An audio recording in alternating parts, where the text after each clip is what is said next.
Abercrombie and Fitch branding, a textual analysis concerning body type. In the fashion world, a size 6 is now considered plus size.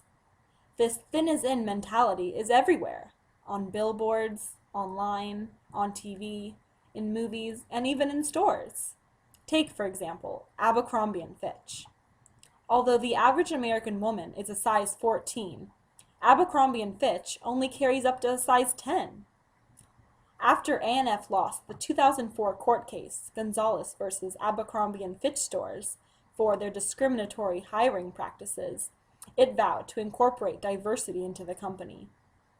However, I plan to prove that this promise contradicts its current exclusionary branding strategies, as exemplified in its advertising, which is biased in favor of Western beauty ideals. Past research has focused on how Abercrombie and Fitch's advertising is overtly sexual and lacks racial diversity. However, research is limited on the body types represented in its advertising.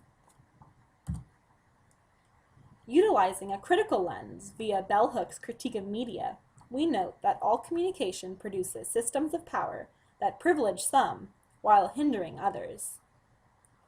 Due to its pervasiveness, a group's presence in the media empowers, while a group's absence oppresses. These systems are accepted and reinforced through the public's consumption habits, whether it's through purchases or not confronting the stereotypes.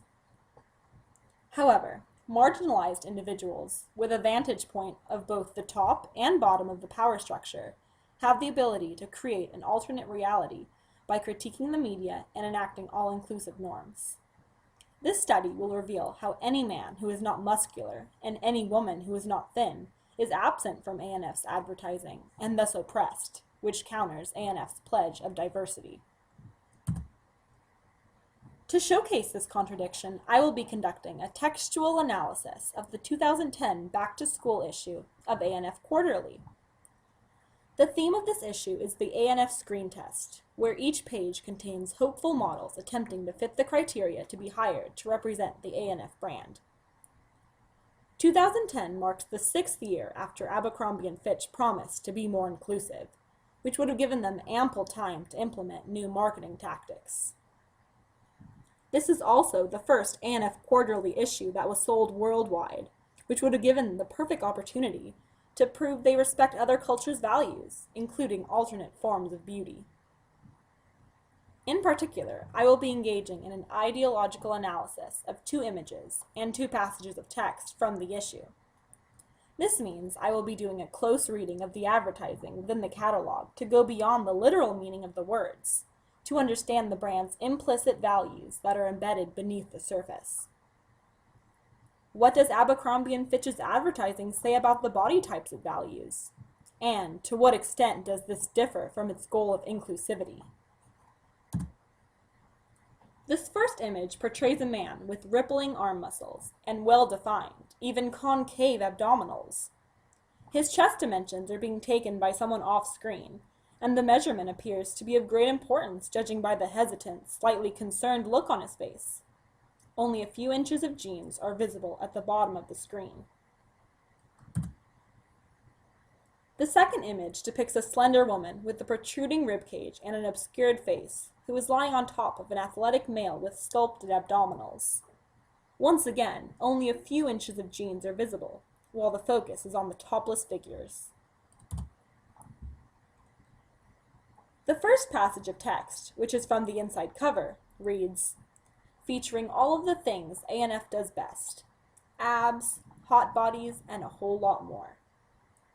Despite being a fashion retailer, there's no mention of clothing for the top 3 items in which they excel. By defining what is considered hot and emphasizing washboard abs, A&F is the self-proclaimed expert on selling an ideal look, which is then reflected in the catalog's pictures. The second passage of text reads, from where movie legends are made, A&F Studios reigns as the golden dream machine. Stories of a new generation of rising stars with a gleam of hope and an open eye towards their own chance at the coveted A&F screen test, the flint to spark a trip to the stars. Reign is a word to describe the ruling of a king or queen, so Abercrombie & Fitch is elevating its status to being on par with royalty.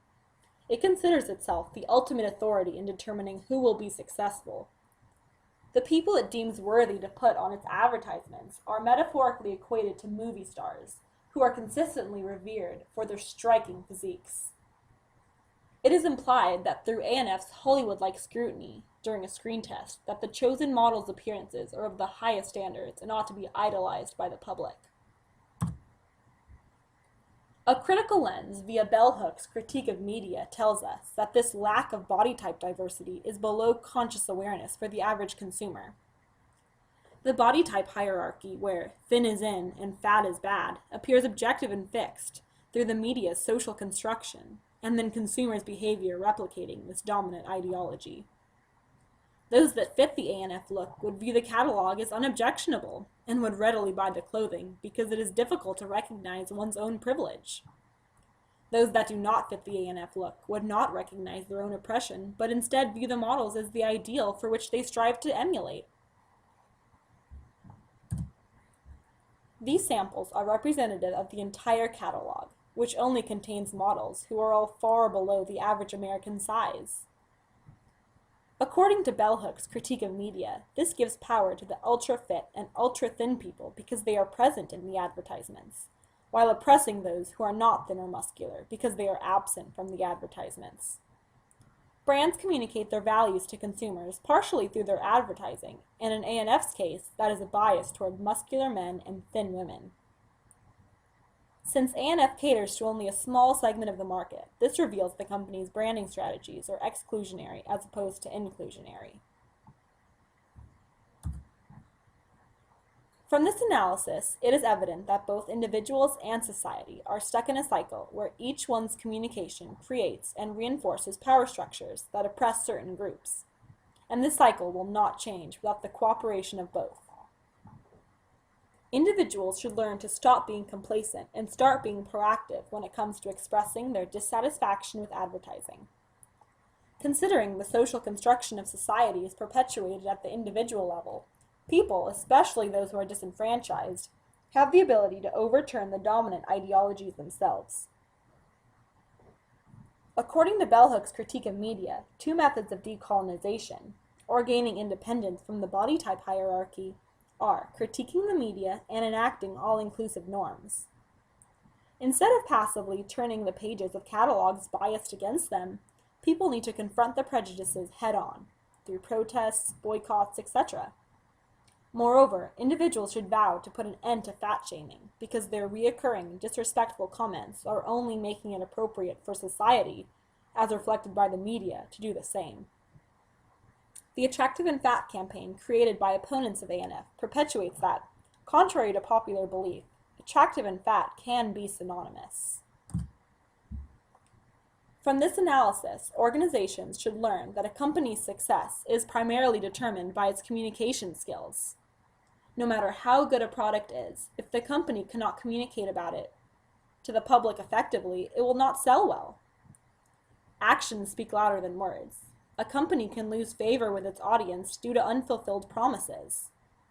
Companies should learn the importance of authenticity, or the ability to present a consistent image in all contexts.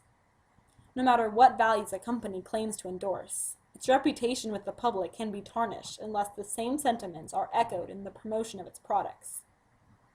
In this case, A&F's net loss of $15.6 million in sales over the past year proves it needs to better align its branding strategies with its commitment to diversity to enhance customer loyalty. Advertising, while pleasing a target audience, should never alienate others. A&F should display a wide range of body types in its advertising in order to demonstrate its sincerity and expand its market reach. According to Bell Hook's critique of media, this representation would empower those who had been previously excluded from the brand. In the future, researchers should go beyond advertising to study other ways in which A&F communicates its values to the public, such as in the way it hires and interacts with employees. A cultural approach utilizing an ethnographer would be useful in order to be fully immersed in the organization and gain new insight from the workers firsthand. Also, research should expand beyond Abercrombie and Fitch. Which companies are inauthentic in their marketing strategies? Which ones are authentic? Do some forms of expression matter more to consumers? Is authenticity more important for certain industries? Only when the consequences of many case studies are synthesized will the link between organizational authenticity and consumer satisfaction be accurately determined.